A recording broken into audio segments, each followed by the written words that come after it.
PowerPlayChess, brought to you in association with Kagi.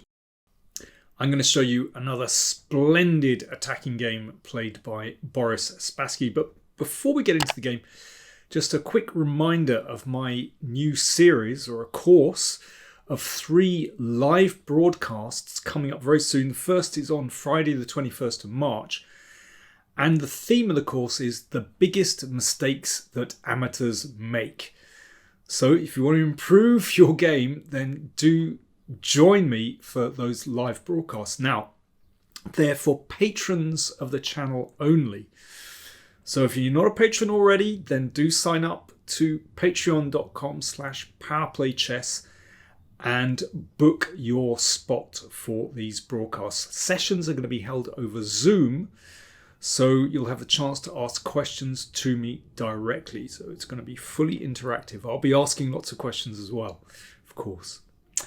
So there we go. Biggest mistakes that amateurs make coming up soon, 21st of March, and it's going to be 3 weeks, 21st of March, 28th of March, and the 4th of April. Hopefully see you there.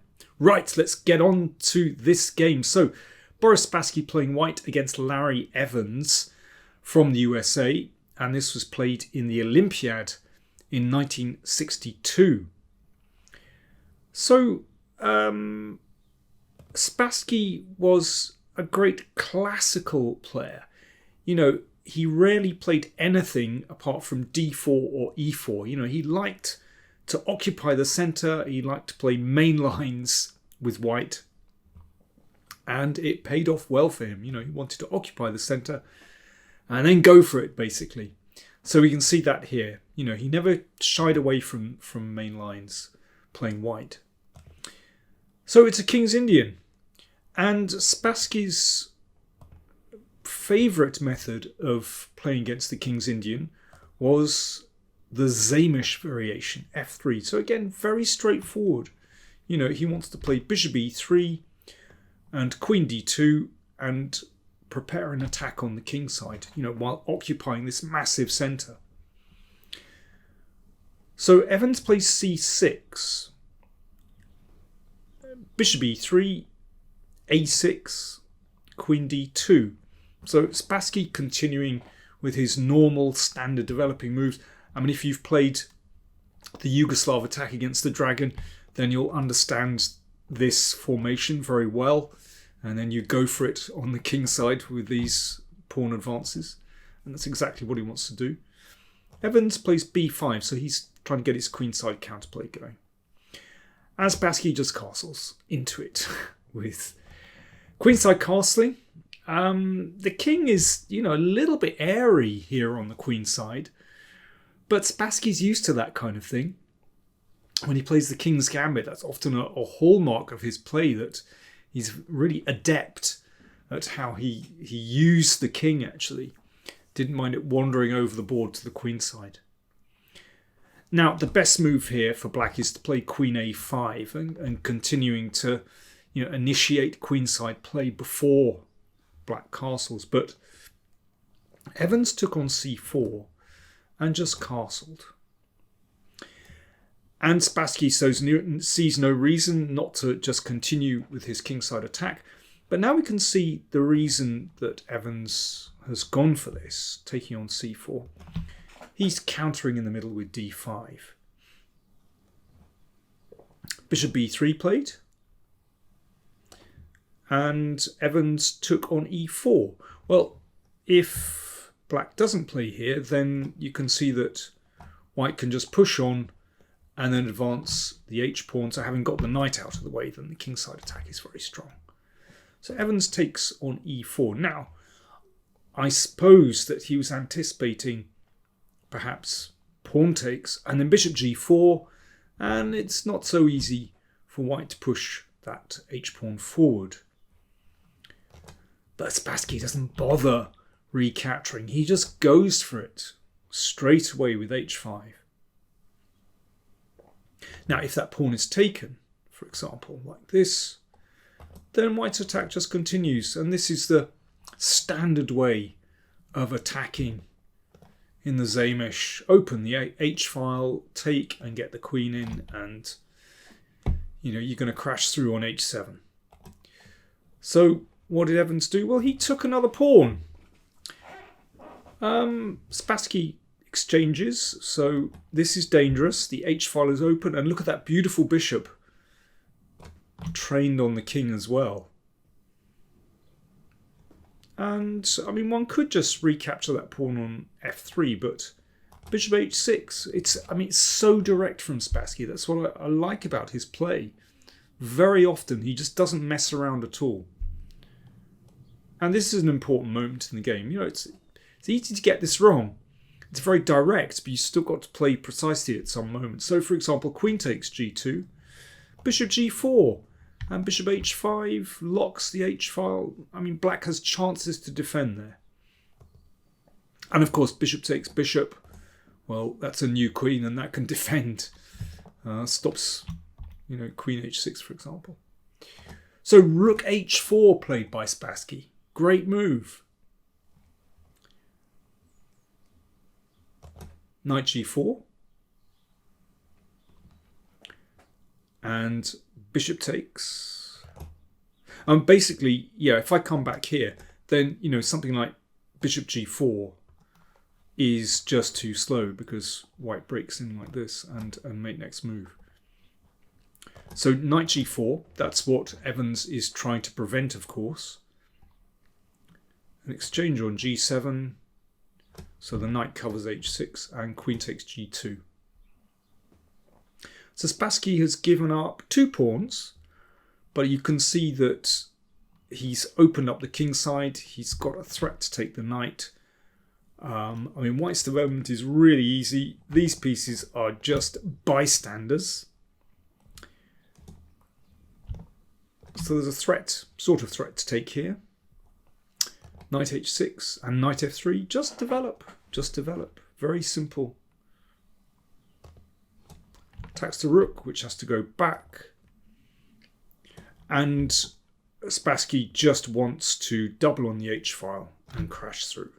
So what about rook h8? That would be the obvious move, to exchange a pair of rooks to try and sort of relieve some of the pressure. But actually in this case, bishop takes f7 is an absolute killer. Threatening to take here and then just knight e5 check, and white is going to take here. Game over. And again, if this knight comes across to try to defend some squares, these squares are covered for the moment, but then again bishop takes is an absolute killer. King takes, knight e5, queen c6. Just take the rook in the corner. Can't see that king lasting too long in the middle. So queen d6 played. Rook h1 is still good, but knight e5 played first by Spassky, so you can see there's pressure here. Knight d7, trying to bring a piece into the game. Knight e4, that's very nice. So this knight joins the action as well. Queen goes back, and now rook h1. So really, every single one of white's pieces has joined the attack. And unsurprisingly, this is just too much for black to bear. There's so much going on here. Apart from the threats here, there's, potentially bishop f7 as well. And the game finished like this. Rook g8, rook h7, rook takes. And now a killer final move. Maybe it's time for you to have a little think. This isn't too difficult. I'll have a drink, you have a think. White to play and win.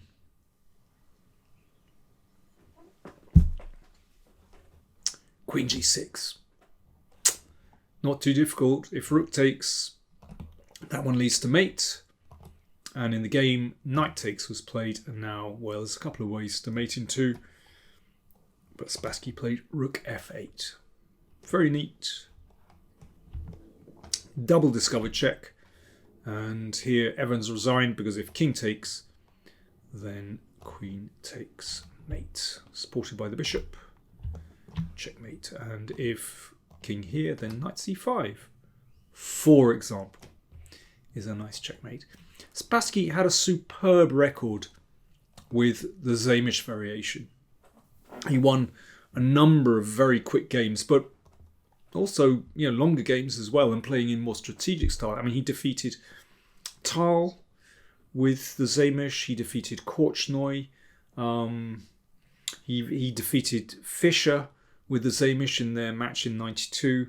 I mean, he really understood this so well. Let me just show you very quickly another miniature. I mean, this was all over in 22 moves, and this is from the World Junior Championship, played in 1955.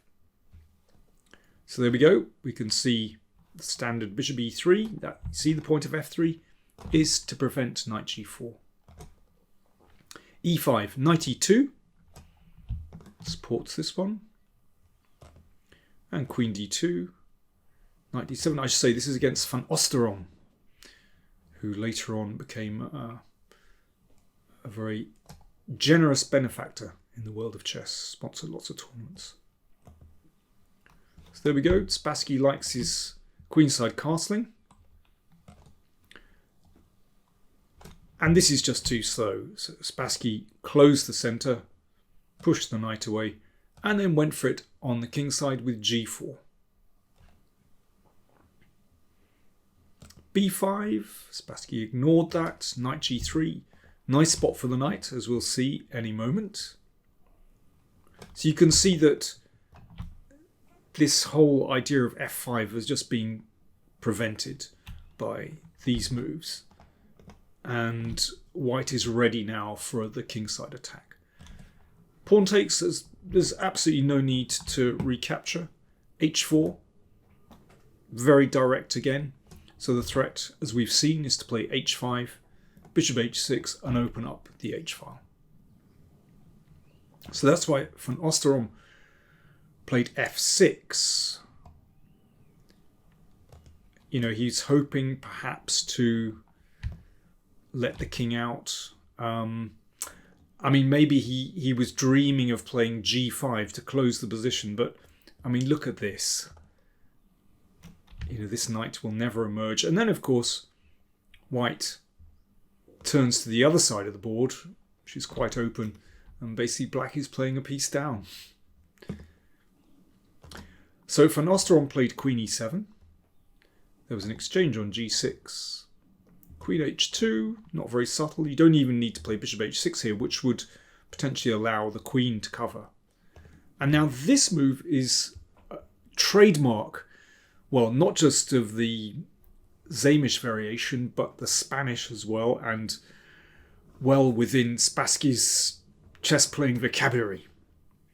How did Spassky play from here? Because at the moment, queen h7 doesn't deliver. There would be, well, you could actually play rook h8 there, but what move did Spassky play? Knight f5. Absolutely typical for this kind of position. So that was taken, which just opens up the king, sends it back to g8, and then g takes f5. So if black wants to exchange of queens, then that allows a mate on h7. Okay, so how does white finish off here?